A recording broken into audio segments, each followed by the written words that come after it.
Bismillahirrahmanirrahim. Alhamdulillahi. Pada pagi hari ini kita akan bicara tentang akhlak bernegara. Maliki yaumiddin. Iyyaka na'budu wa iyyaka nasta'in. Ihdinas siratal mustaqim, siratal ladzina. Assalamualaikum warahmatullahi wabarakatuh. Alhamdulillah, nahmaduhu wa nasta'inuhu wa nastaghfiruh wa na'udzu billahi min shururi anfusina wa min sayyiati a'malina. May yahdihillahu fala mudilla lahu wa may yudlil fala hadiya lahu. Asyhadu an la ilaha illallah wahdahu la syarika lah wa asyhadu anna Muhammadan abduhu wa rasuluh. Allahumma salli wa sallim ala Muhammad wa ala alihi wa sahbihi ajma'in. Amma ba'd. Bapak-bapak, ibu-ibu, para pendengar sidang jamaah salat subuh yang dimuliakan Allah, marilah tidak ada henti-hentinya kita memanjatkan puji syukur kehadirat Allah Subhanahu wa Ta'ala atas limpahan rahmat, karunia dan hidayahnya, sehingga sampai pagi hari ini kita masih diberi kekuatan dan kesehatan oleh Allah sehingga kita dapat melaksanakan ibadah. Kita berharap dan berdoa mudah-mudahan ibadah kita diterima oleh Allah Subhanahu wa Ta'ala dan dicatat merupakan amal yang saleh insyaallah. Beberapa minggu yang lalu kita telah berbicara tentang akhlak bermasyarakat, kemudian ditutup yaitu dengan subjudul Ukhuwah Islamiyah minggu kemarin. Pada pagi hari ini kita akan bicara tentang akhlak bernegara. Akhlak bernegara itu ada beberapa hal. Pertama adalah musyawarah. Yang kedua adalah menegakkan keadilan. Yang ketiga adalah amar ma'ruf dan nahi munkar. Yang keempat adalah hubungan baik antara rakyat dengan pimpinannya. Pada pagi hari ini kita akan bicara tentang musyawarah. Bapak-bapak, ibu-ibu, sidang jamaah salat subuh, kaum muslimin dan para pendengar yang dimuliakan Allah. Secara bahasa, musyawarah ini berasal dari bahasa Arab, yaitu syawara yusyawiru musyawaratan. Awalnya berarti mengeluarkan madu dari sarang lebah. Jadi musyawarah itu arti asalnya mengeluarkan madu dari sarang lebah. Makna ini berkembang sehingga mencakup segala sesuatu yang dapat diambil atau dikeluarkan dari yang lain, termasuk mengeluarkan pendapat. Juga musyawarah mempunyai arti yang lain, yaitu musyawarah adalah bentuk masdar dari syawara yusyawiru musyawaratan, yaitu termasuk kata kerja fa'ala yufa'ilu mufa'alatan. Dalam hal ini mempunyai arti perbuatan yang dapat dilakukan timbal balik. Maka musyawarah itu haruslah bersifat dialogis, bukan monologis. Jadi kalau bermusyawarah jelas yaitu sifatnya dialogis, bukan monologis. Bukan satu arah, tapi memang dua arah, dialogis.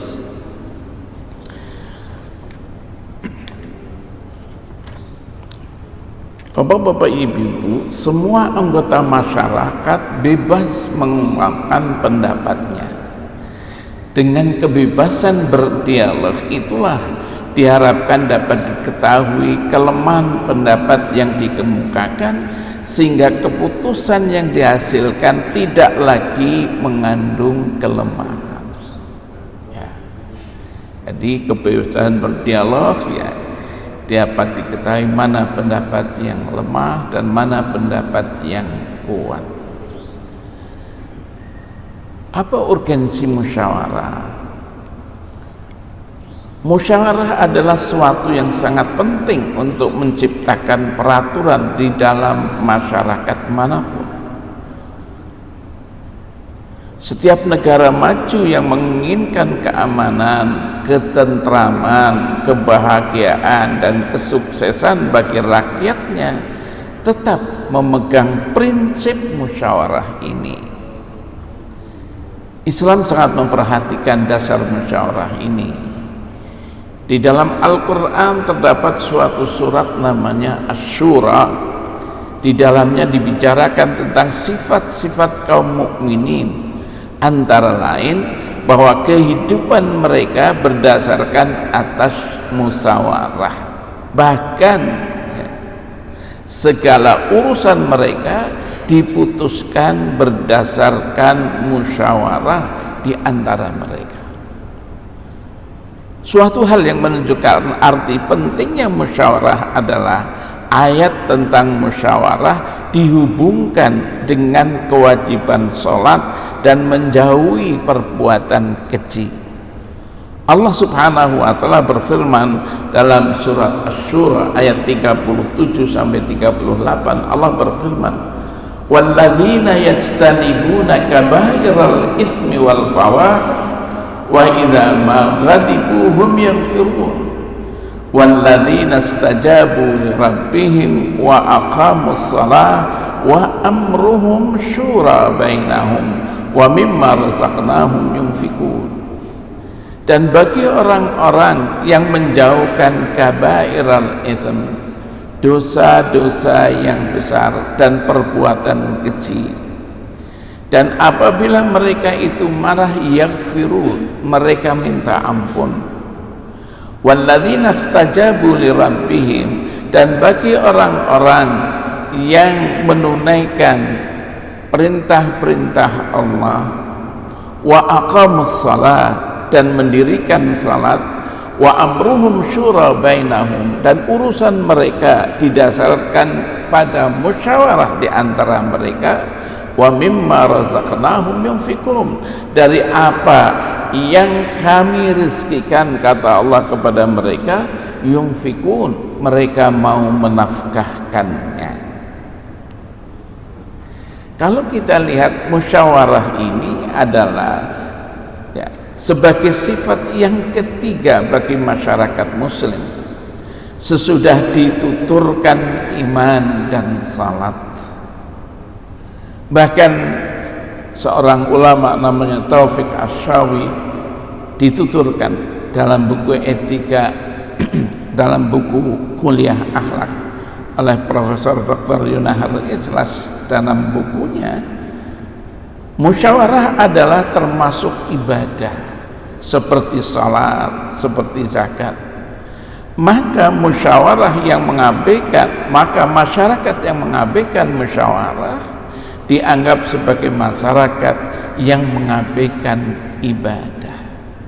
Jadi Asyawi mengatakan musyawarah ini karena dihubungkan dengan salat, dihubungkan dengan zakat, maka musyawarah itu dianggap merupakan ibadah. Jadi kalau orang itu bermusyawarah, dia sesungguhnya sedang ibadah. Berbeda dengan Abdul Karim Zaidan, beliau mengatakan bahwa musyawarah adalah hak umat Islam dan kewajiban pemimpin. Jadi musyawarah hak umat Islam dan musyawarah merupakan kewajiban seorang pemimpin. Jadi seorang pemimpin wajib mengedepankan musyawarah dalam segala urusan. Dalilnya adalah ayat Al-Quran yang memerintahkan Rasulullah SAW untuk bermusyawarah dengan para sahabatnya. Dalam surat Ali Imran ayat 159 Allah berfirman, "Fabima rahmatin minallah lintalahum." Karena rahmat dan kasih sayang Allah lah kamu itu Muhammad bersikap lembut. Walau kunta faddan ghalidhal qalb lan faddu min hawlik.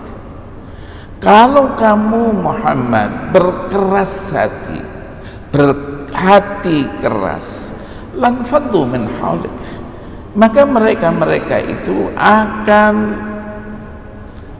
lan faddu min hawlik, mereka itu akan keluar, nggak mau dengan kalian, nggak mau dengan kamu.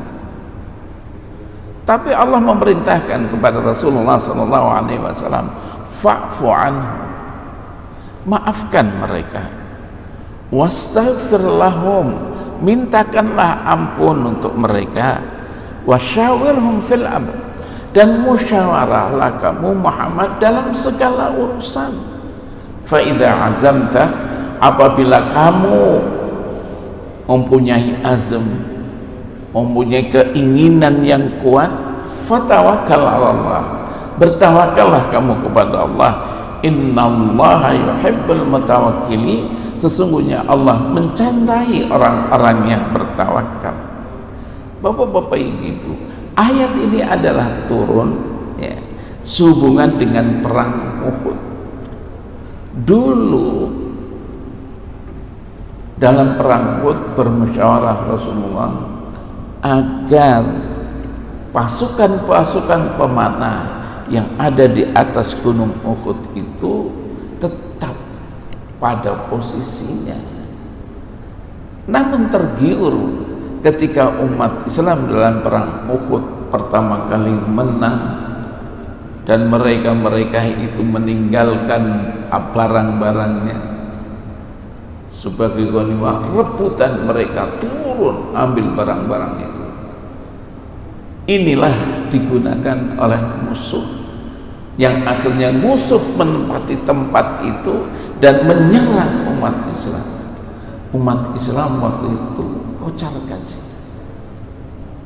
Tapi Rasulullah SAW tetap tenang hatinya, dan Rasulullah SAW malahan ya tenang, tidak apa-apa, kemudian mengatakan fa'fu anhum, sudahlah Muhammad, maafkan mereka,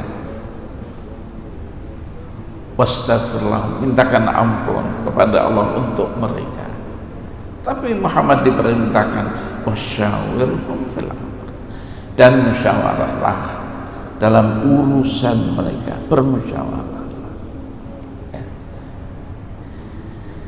Jadi Muhammad tetap bersifat tenang, lembut, tidak bersikap kasar kepada mereka. Sebenarnya sebelum perang Uhud, Nabi sudah bermusyawarah dengan para sahabatnya bahwa nanti akan datang musuh dari Makkah. Apakah kita tetap menghadapi mereka, kita tetap di kota Madinah, atau kita keluar kota? Kemudian para sahabat, ya Rasulullah, kita keluar kota, kita hadang mereka, kita keluar kota. Itulah musyawarah Rasulullah SAW. Ya, akhirnya memilih pendapat kedua, yaitu kita keluar dari kota Madinah menghadapi mereka itu.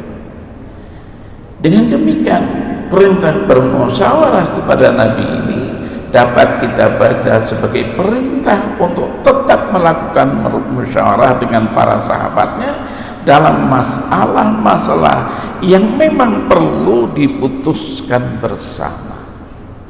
Ini. Kemudian Bapak-bapak Ibu, Muhammad Abdul Qadir Abu Faris menyatakan, jika Rasulullah SAW yang maksum, dia dijamin oleh Allah Subhanahu wa Ta'ala, dan bahkan dia tidak berbicara kecuali wahyu dari Allah Subhanahu wa Ta'ala. Ya, kemudian diwajibkan oleh Allah Muhammad agar bermusyawarah. Jadi apalagi kita sebagai umatnya yang tidak maksum. Jadi segala sesuatu hari diputuskan dengan bermusyawarah. Apalagi hakim, apalagi pemimpin-pemimpin, wajib mereka untuk memutuskan sesuatu dengan musyawarah. Jadi Rasulullah bermusyawarah dengan para sahabatnya untuk menentukan tempat posisi strategis dalam perang Badar. Dia. Jadi ketika di dalam perang Badar, seorang sahabat, nanti namanya ada, kemudian mengajukan pendapat, ya Rasulullah, apakah tempat ini memang tempat yang Allah wahyukan kepada engkau ya Rasulullah? Apakah tempat ini pendapat Rasul sendiri? Ini pendapat.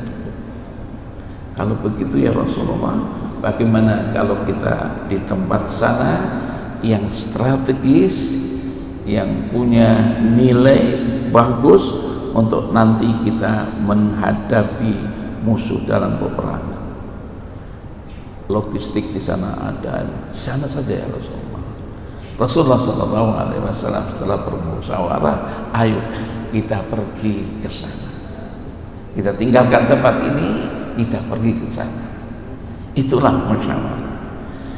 Memang musyawarah sangat diperlukan untuk dapat mengambil keputusan yang paling baik, di samping untuk memperkokoh persatuan dan rasa tanggung jawab bersama. Sahabat Ali bin Abi Thalib menyebutkan bahwa dalam musyawarah terdapat 7 hal yang penting, kata Ali. Apa 7 hal yang penting? Pertama, mengambil kesimpulan yang benar. Jangan seenaknya sendiri, jangan ada interest berbeda, apalagi untuk mengelabui, jangan sampai ada. Yang kedua adalah mencari pendapat, mana pendapat yang bagus. Yang ketiga kata beliau adalah menjaga kekeliruan. Jadi kalau dalam musyawarah jangan sampai ada kekeliruan. Yang keempat kata beliau menghindarkan celah. Jadi kalau tidak musyawarah kemauannya sendiri, nanti bisa berakibat celahan yang datang. Yang kelima, menciptakan stabilitas emosi.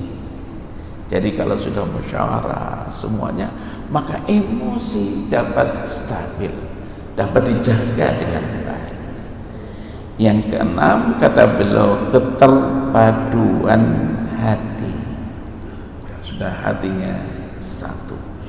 Kemudian jangan lupa yang ketujuh adalah mengikuti asar, ya, mengikuti bagaimana dulu para salaf as-salih bermusyawarah dan segala hal. Apa lapangan musyawarah? Lapangan musyawarah adalah hal-hal yang sifatnya ijtihadiyah. Adapun hal-hal yang sifatnya memang itu dari Allah dan itu dari Rasulnya, tidak ada lapangan untuk musyawarah. Sholat misalnya, gimana kita kalau pagi-pagi jangan sholat subuh masih sehat 4 rakaat, nggak ada.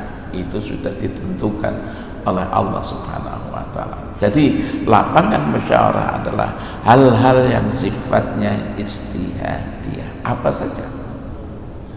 Bagaimana tata cara bermusyawarah? Tata cara bermusyawarah tidak ada petunjuk dari Al-Quran, tidak ada petunjuk dari Sunnah, yang ini sifatnya ijtihadiyah. Rasulullah SAW pernah memutuskan, sebagaimana tadi kami katakan, seorang datang memberikan pertimbangan, namanya Al-Hubayb ibnu Al-Mundhir, tentang pemilihan yang strategis dalam perang Badar. Tadi sudah, yaitu namanya Al-Hubayb ibnu Al-Mundhir. Sudah saya sebutkan. Kemudian pendapat itu dipertimbangkan oleh Rasulullah SAW. Lantas Rasulullah, ayo kita pergi ke sana saja. Sebagaimana dikatakan Hubayb ibnu Al-Mundhir. Yang kedua, beliau bermusyawarah dengan 2-3 orang sahabatnya. Kebanyakan Rasulullah SAW bermusyawarah dengan Abu Bakar. bermusyawarah dengan Umar, karena dua sahabat ini Rasulullah SAW sangat dekat bermusyawarah.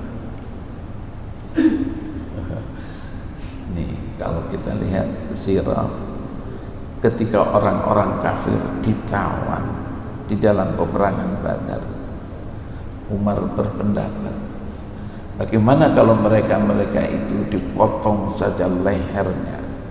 Mereka dulu adalah membasmi kita, membunuh sebagian umat Islam. Ayo Abu Bakar, kalau saya jangan ya Rasulullah. Abu Bakar mengatakan, bagaimana menurutmu ya Abu Bakar, apabila mereka itu bisa membaca dan menulis, satu tawanan itu berkewajiban untuk mengajar, membaca dan menulis untuk anak-anak umat Islam. Pendapat Abu Bakar Siddiq radhiyallahu anhu yang dipakai. Jadi Rasulullah SAW bermusyawarah dengan 2-3 sahabatnya, dan ini kebanyakan dengan Abu Bakar As-Siddiq dan Umar bin Khattab radhiyallahu anhu. Yang ketiga, bermusyawarah dengan seluruh massa melalui cara perwakilan, seperti yang terjadi pada perang Hunain tentang rampasan perang. Jadi Rasulullah pernah mendengarkan pendapat seseorang yang baik, pernah bermusyawarah 2 dengan 3 orang, khususnya Abu Bakar dan Umar. Kemudian Rasulullah SAW pernah bermusyawarah dengan seluruh massa, tapi melalui perwakilan. Dari sini dapat disimpulkan bahwa tata cara musyawarah, anggota musyawarah bisa selalu berkembang sesuai dengan kebutuhan dan perkembangan zaman. Tetapi musyawarah harus ditegakkan, tidak boleh tidak. Yang harus diingat di dalam musyawarah adalah semangat bermusyawarah adalah kebenaran dan kejujuran, bukan semangat kepentingan dan ketidakjujuran. Jadi semangat yang dibawa oleh musyawarah adalah kebenaran dan kejujuran, bukan semangat kepentingan dan ketidakjujuran. Ini ya, kita lihat ya Allah, ya, musyawarah semangatnya untuk kepentingan pribadi, kepentingan keluarga, dan ketidakjujuran. Jangan sampai ada itu. Ini. Kemudian apa etika bermusyawarah? Etika bermusyawarah pertama adalah sikap lemah lembut. Hindari kata-kata yang kasar. Hindari keras kepala. Ada orang yang keras kepalanya, sudah dikasih tahu, diberi masukan dari sana dari sini, dia keras kepalanya. Kalau begitu orang akan lari, nggak mau. Yang kedua, etika bermusyawarah adalah pemaaf. Mengapa pemaaf? Karena di dalam musyawarah selang pendapat, mungkin bersetingkat, mungkin punya argumentasi ini, maka jangan lupa kalau sudah selesai maka saling meminta maaf. Yang ketiga adalah mohon ampun kepada Allah Subhanahu wa Ta'ala. Mohon ampun atas apa yang sudah dimusyawarahkan, atas apa yang sudah diputuskan. Mohon ampun kepada Allah Subhanahu wa Ta'ala. Bapak-bapak, ibu-ibu, dalam akhlak bernegara, kedepankanlah musyawarah untuk mengambil keputusan pendapat yang benar dengan semangat kebenaran dan kejujuran. Ini saja pada pagi hari ini, dan kita lanjutkan minggu depan. Kita bicara tentang menegakkan keadilan. Wabillahi taufiq wal hidayah. Assalamualaikum warahmatullahi wabarakatuh. Bismillahirrahmanirrahim. الحمد لله رب العالمين. اللهم صل وسلم على سيدنا محمد في الأولين، وصل وسلم على سيدنا محمد في الآخرين، وصل وسلم على سيدنا محمد في النبيين، وصل وسلم على سيدنا محمد في المرسلين، وصل وسلم على سيدنا محمد في الملأ الأعلى إلى يوم الدين، وصل وسلم على سيدنا محمد وعلى آله وصحبه أجمعين. ولقد أشرت لنعت من أوصافه تحيي القلوب تهيج الأشجانا، والله قد أثنى عليه فما يساوي القول منا أو يكون ثنانا، لكن حبا في السرائر قد دعا لمديح صفوة ربنا وحدانا.